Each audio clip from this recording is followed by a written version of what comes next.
You know, Oregon suffered a lot. Rural America is bleeding. And we need to talk about that. And that discussion needs to be had, and I think that's why we're all here. We're all, you know, slowly feeling this. And it's beginning to wear on a lot of us. I just want everybody to know, I stand behind you 100%. I will do whatever it takes. I will get in front of the camera. I will speak out.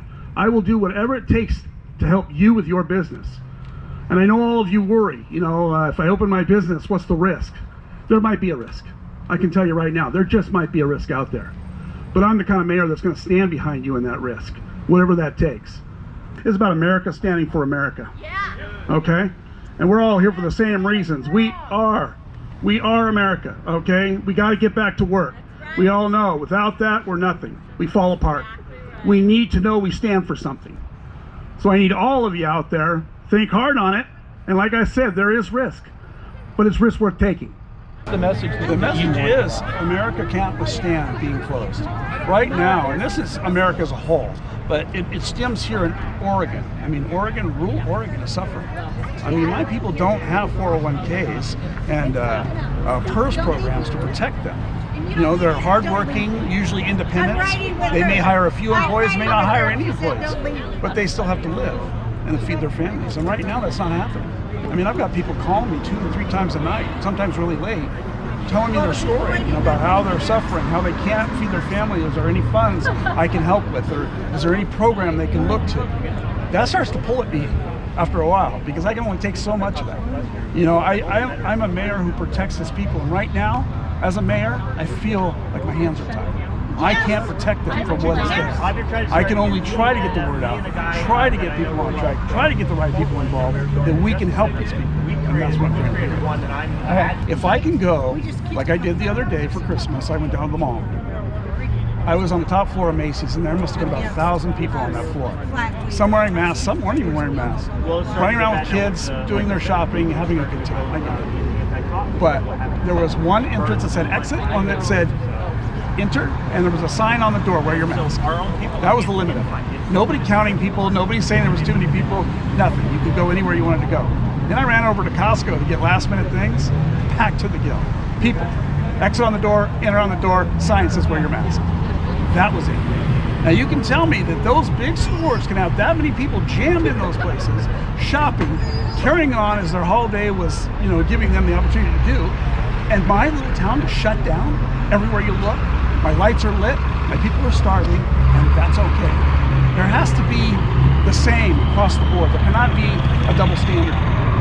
And that's what we're seeing, and that's what Stan brought to my attention. He said, Sean, you're a mayor, you got elected for all the right reasons, your people love you. Protect them. And he was right. And you know as well as I do, I've always stood for the people of Estacada, and I will continue to do so. At my own peril, if it must be. But I will not let the people down, and I will not give up. I can tell you're emotional, and this is heartfelt for you, and I appreciate that. I don't really have a question to go along with it, but I appreciate your candor. Did you want to say anything else, Mayor? I just want people to think about it. I want people to look at the bigger picture here. At the end of the day, I'm not against the governor. This is not about whether the governor is right or wrong in her decisions. I don't know what decisions she based her facts on.